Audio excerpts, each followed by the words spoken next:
पहला सवाल, क्या तृतीय विश्व युद्ध ट्रिगर हो गया है? रशिया का नुकसान 1 लाख करोड़ के आसपास। रशिया यूक्रेन के खिलाफ परमाणु का इस्तेमाल कर सकता है, न्यूक्लियर का इस्तेमाल कर सकता है, न्यूक्लियर वॉरहेड्स का इस्तेमाल, न्यूक्लियर परमाणु हथियारों का इस्तेमाल कर सकते हैं। दुनिया के बड़े लीडर्स को यह सोचना पड़ेगा, समझना पड़ेगा कि इस हमले का ग्लोबल इंप्लीकेशन क्या है। भारत नो फर्स्ट यूज की पॉलिसी को मानता है। दर्शकों, वीडियो की शुरुआत 3 सवाल से करते हैं। पहला सवाल, क्या तृतीय विश्व युद्ध ट्रिगर हो गया है?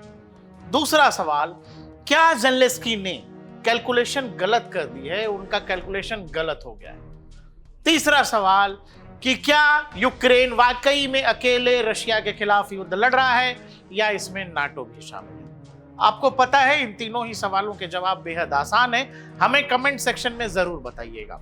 लेकिन इन्हीं 3 सवालों में छुपा है दुनिया का आने वाला भविष्य, क्योंकि राष्ट्रपति पुतिन और रशिया जिस तरह से बिहेव कर रहे हैं और रूस के अंदर जिस लेवल की मिलिट्री तैयारी चल रही है, वो चाहे जमीन पर हो, वो चाहे आसमान में हो या फिर समंदर में हो, वो एक चिंता का विषय है। दुनिया में सबसे ज्यादा न्यूक्लियर हथियार रशिया के पास हैं।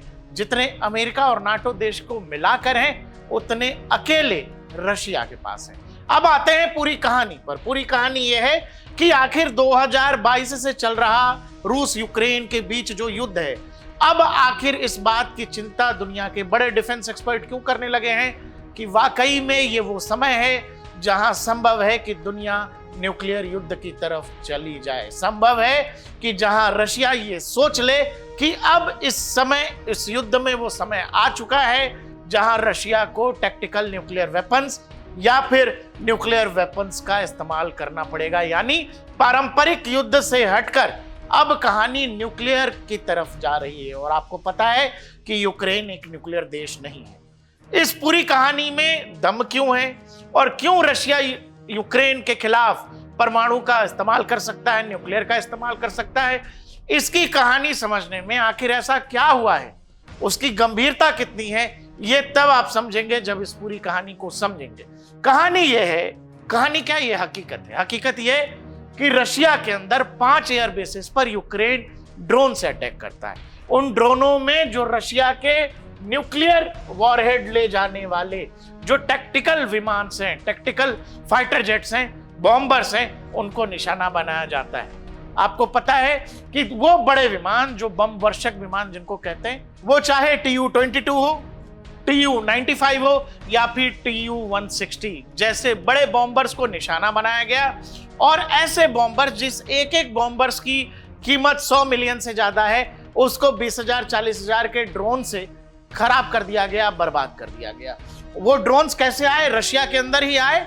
और ऐसा नहीं था कि उनको ऑपरेट यूक्रेन से किया गया। रशिया के अंदर उनको ट्रकों में, कंटेनर्स में लाया गया। और यह भी खबर है कि उनका निर्माण भी रशिया के अंदर ही किया गया और बाकायदा उनको कंटेनर्स में लाया गया। एयर बेसिस के आसपास के इलाके में उसको पार्क किया गया और 117 ड्रोन्स के जरिए रशिया के 5 एयर बेसिस पर हमले हुए और खास करके उन जगहों को निशाना बनाया गया जहां बॉम्बर्स तैनात थे। जैसे ये बॉम्बर है, ये तैनात थे और उन ड्रोन्स का निशाना था इन बॉम्बर्स का जो ऑयल फ्यूल टैंक है, वो सुसाइडल ड्रोन्स उन फ्यूल टैंक से टकराए और फिर पूरा विमान बर्बाद हो गया। और बहुत सारा मैकेनिज्म ये उन ट्रक्स में कि जैसे ही ड्रोन वहां से निकले, थोड़े समय बाद ये ट्रक सेल्फ डिस्ट्रक्शन मैकेनिज्म के बने हुए थे कि जैसे ही काम खत्म हुआ, इन ट्रकों में अपने आप आग लग गया ताकि कोई सबूत न बचे। अब नुकसान कितना हुआ है रशिया का? रशिया का नुकसान 1 लाख करोड़ के आसपास है। इतना नुकसान कि रशिया का की जो बॉम्बर्स फ्लीट है, उस बॉम्बर्स फ्लीट की मारक क्षमता में 34% की गिरावट है। ध्यान रखिएगा, फिर बता रहा हूं, जो रशिया की बॉम्बर्स फ्लीट है, जो बड़े बॉम्बर्स हैं, उनकी मारक क्षमता में, उनकी ऑपरेशनल क्षमता में 34% की गिरावट है। और ये एक बड़ा नंबर होता है।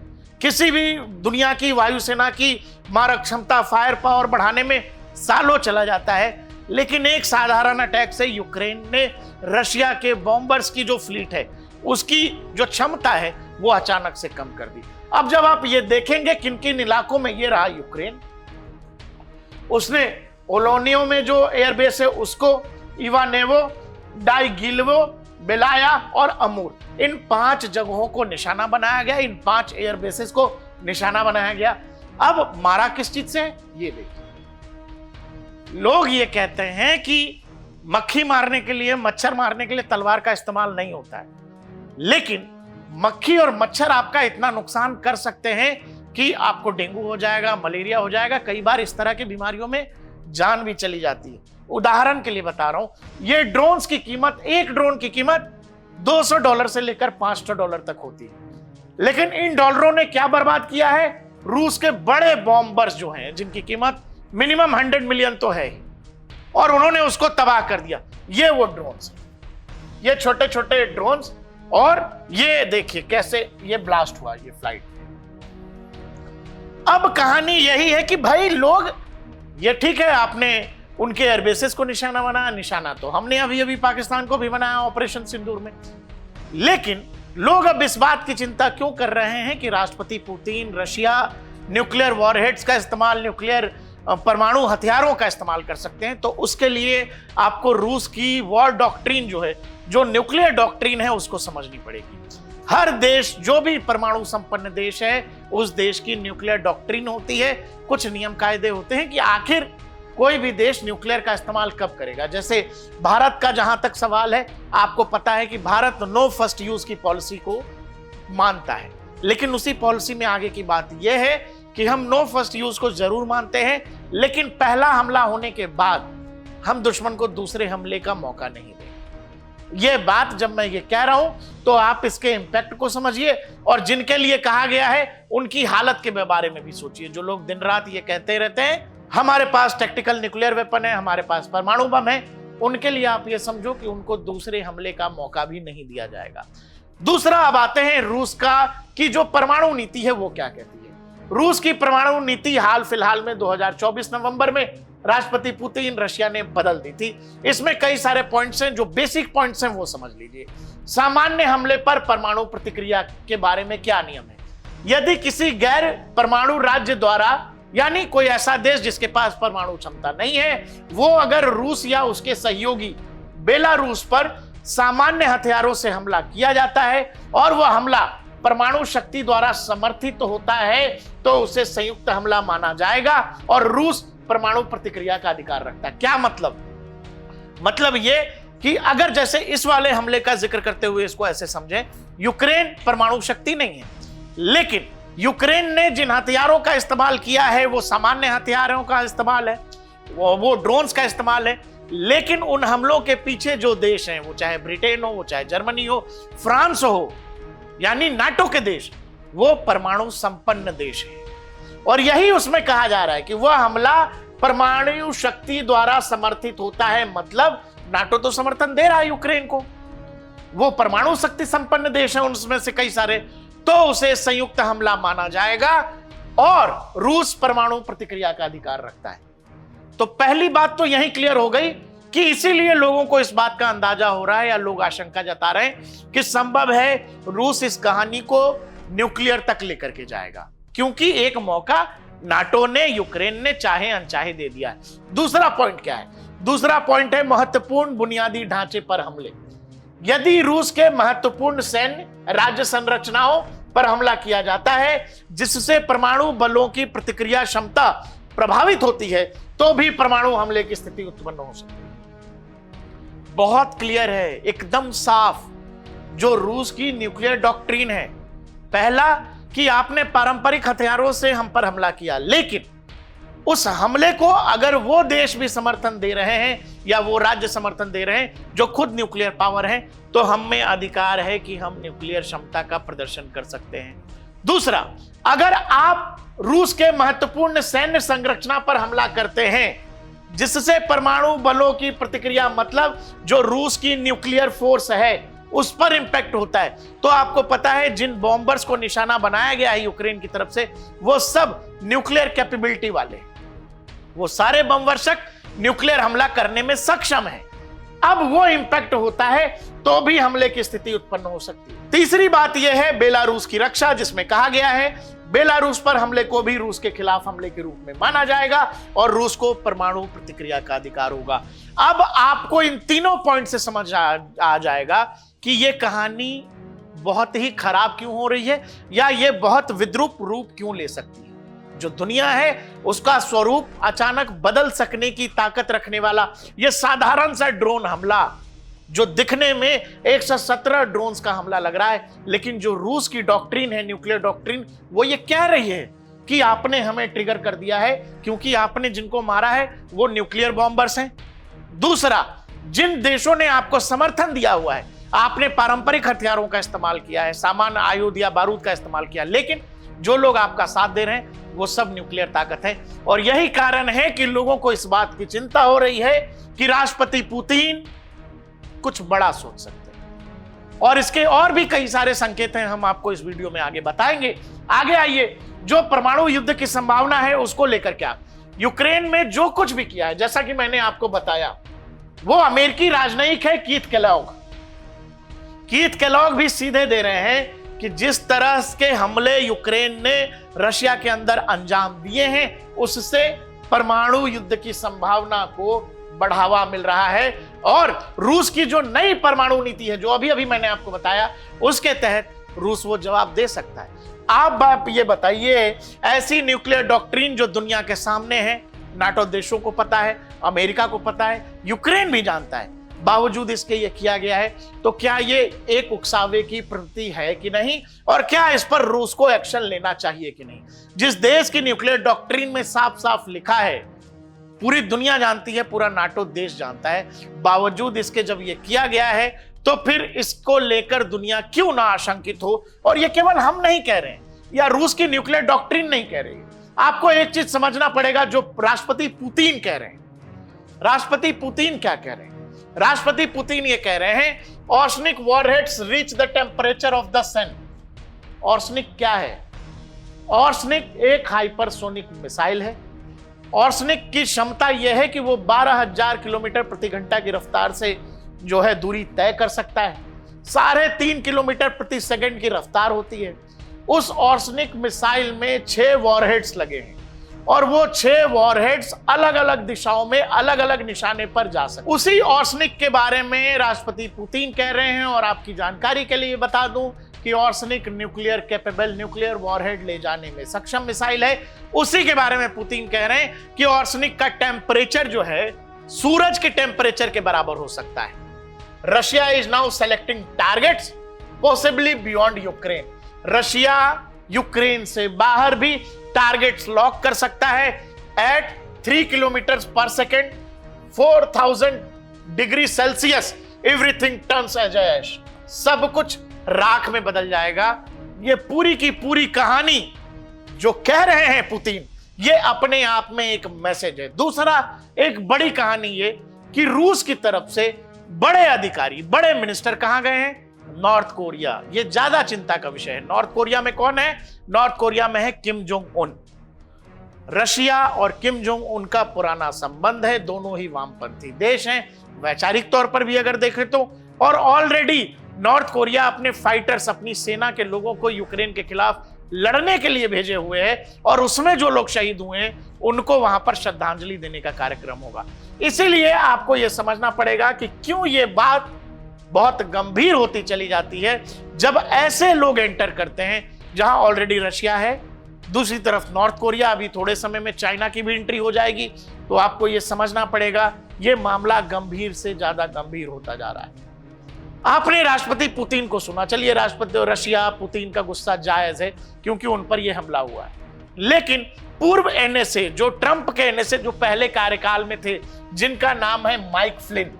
माइक फ्लिन क्या कह रहे हैं? माइक फ्लिन कह रहे हैं attention, so it appears Zelenskyy give to go ahead to attack parked Russian nuclear capable bombers without informing real Donald Trump.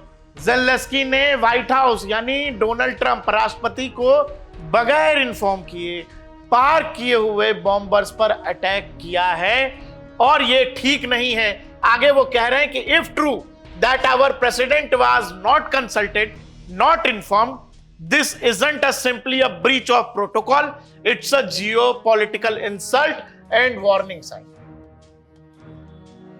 पुराने एनएसए हैं, नेशनल सिक्योरिटी एडवाइजर हैं अमेरिका के, कह रहे हैं कि इससे बड़ा प्रोटोकॉल का ब्रीच नहीं हो सकता, और साथ ही साथ ये अमेरिका की बेइज्जती भी है जियोपॉलिटिकल लेवल पर कि भाई जो देश तुमको हथियार दे रहा है, जो देश तुमको डॉलर दे रहा है, जिस देश की बदौलत तुम लड़ रहे हो, जिस देश की बदौलत नाटो खड़ा है, तुम इतना बड़ा कार्रवाई करने से पहले तुम हमारे राष्ट्रपति को नहीं बता रहे हो। आगे वो कह रहे हैं कि if Ukraine is willing to conduct strikes with strategic consequences without notifying the White House, we are no longer allies with coordination issues, we are flying blind. वो ये कह रहे हैं कि भाई अगर तू बगैर अमेरिका को बताए हुए इस तरह के स्ट्रेटेजिक कॉन्सिक्वेंसेस वाले फैसले लेगा जिसमें काउंटर जवाब आ सकता है रूस का, ऐसा जो दुनिया के लिए विनाशकारी हो, उन्होंने साफ साफ कहा है कि इसके कॉन्सिक्वेंसेस हैं। और अब हम अलाई नहीं हैं। अगर आप माइक फ्लिन की आखिरी बातों पर गौर करें जिसमें वो कह रहे हैं, people specially world leaders need to realise the global implication to such an operation as Ukraine just pulled off. Russia will respond. Action, reaction, counter reaction. Those are the shifting tides of warfare. वो ये कह रहे हैं कि दुनिया के बड़े leaders को ये सोचना पड़ेगा, समझना पड़ेगा कि इस हमले का ग्लोबल इंप्लीकेशन क्या है। जो कुछ अभी अभी यूक्रेन ने रशिया के अंदर किया है, ध्यान रहे ये सब कुछ वो आदमी कह रहा है जो एक दौर में अमेरिका का एनएसए रह चुका है। अब आइए उस बात पर जो बेहद खतरनाक है, डराने वाली है, और इस पर वाकई में चिंता होनी चाहिए। डूम्सडे का मतलब होता है कयामत का दिन, आखिरी दिन। रशिया के अंदर एक डूम्सडे रेडियो स्टेशन है जिसका नाम है UVV-76, और इस UVV-76 के बारे में बहुत सारी दंत कथाएं हैं, जाने अनजाने बहुत सारे सवाल भी हैं। लेकिन जो कुछ इस स्टेशन से हो रहा है वो ये हो रहा है कि रशिया के अंदर थोड़े थोड़े देर पर अलग शहर में एक बजर की आवाज आती है।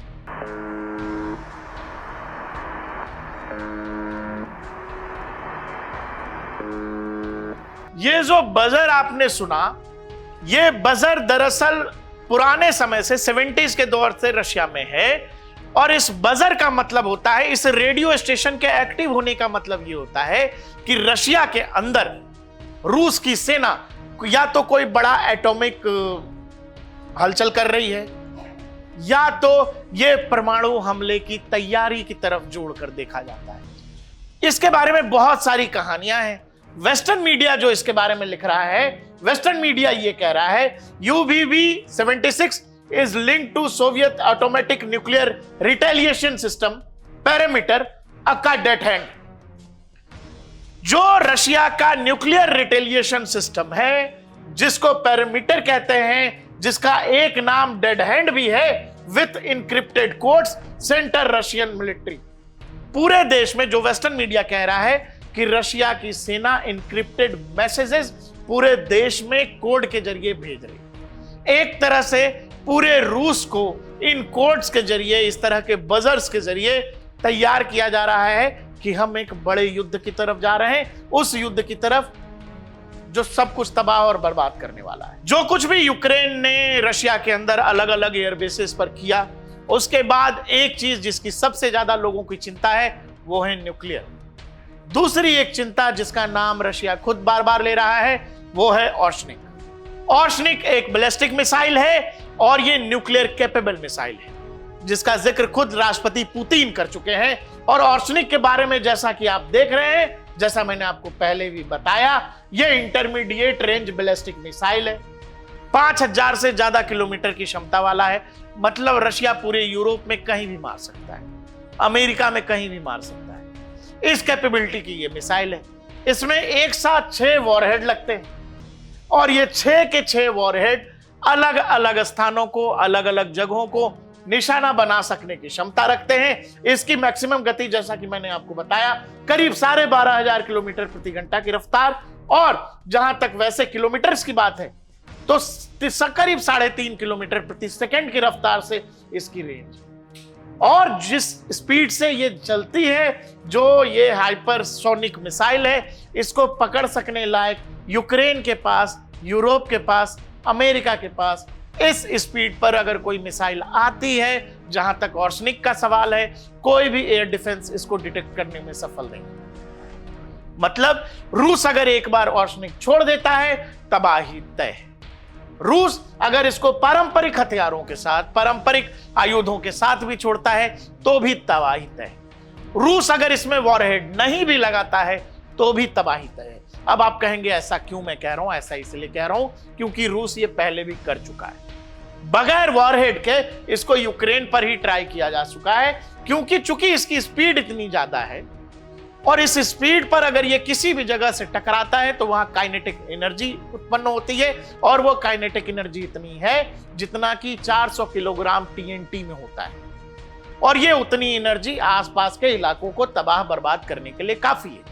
इसलिए बार बार ऑर्शनिक की चर्चा की जा रही है कि अगर इसको बगैर वॉरहेड के भी मार दिया गया तो भी अच्छी खासी तबाही है, और वॉरहेड के साथ तो खैर भूल ही जाइए। और अब जो आप देख रहे हैं, जो मैप लेके मैं बैठा हूं, मैप इसीलिए लेके बैठा हूं, आप उस पहले सवाल पर चलिए।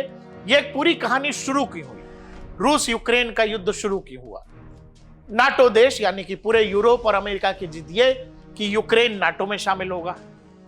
रशिया नाटो बार बार नाटो और यूक्रेन को यह समझाता रहा कि देखो भाई, तुम जी रहे हो, रहो अच्छे से, क्या दिक्कत है, तुमको नाटो में शामिल होने की क्या जरूरत है।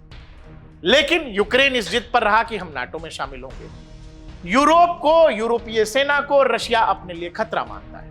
उसके अलग अलग कारण हैं। यूरोप और रशिया का जो इतिहास है उसको आप पढ़ेंगे, अपने आप समझ जाएंगे। सोवियत संघ के जमाने वाला रूस बर्बाद हो चुका है, अब कुछ बचा नहीं है। सोवियत संघ से अलग अलग कई सारे देश बन गए, छोटे मोटे।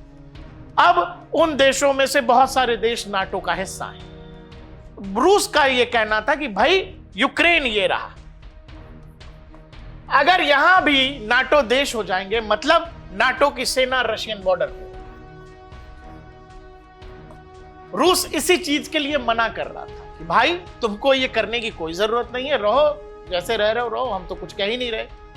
लेकिन यूक्रेन की जिद, उसमें यूरोप ने यूक्रेन को चढ़ाया, और आज तक ये लड़ाई इसी बना कहानी की है कि यूक्रेन नाटो में जाएगा नहीं जाएगा। यूरोपीय देशों ने भी अब एक तरह से हाथ खींच लिए, कह लीजिए। नाटो में शामिल करना था तो कर लेते। यूक्रेन नाटो में शामिल भी नहीं हुआ, और इतना बर्बाद हो चुका है कि जैसा इंफ्रास्ट्रक्चर 2022 से पहले यूक्रेन का था, वैसा होने में अगले 100 साल चले जाएंगे, फिर भी वो इंफ्रास्ट्रक्चर यूक्रेन को नहीं मिलेगा, क्योंकि लगभग तबाह बर्बाद हो चुका है। अब आप ये कहानी यहां से शुरू हुई थी। रूस ने कहा कि नहीं, नाटो की सेना यूक्रेन और रूस के दरवाजे तक नहीं होगी, और अब ये लड़ाई वहां तक चली आई है, जहां अब लोग इस बात की चिंता कर रहे हैं कि कहीं हम न्यूक्लियर युद्ध की तरफ तो नहीं बढ़ रहे हैं, क्योंकि राष्ट्रपति पुतिन बार बार ऑर्शनिक की बात कह रहे हैं। हमने आपसे शुरू में 3 सवाल पूछे थे, वीडियो में ऑर्शनिक और बहुत सारी चर्चा हो गई। आपको हमारा ये वीडियो कैसा लगा, इसके बारे में आपको क्या लगता है, हमें कमेंट सेक्शन में जरूर बताइएगा। आपके कमेंट्स हमें लगातार सुधार करने के लिए प्रेरित करते रहेंगे। देखते रहिए DNP भारत।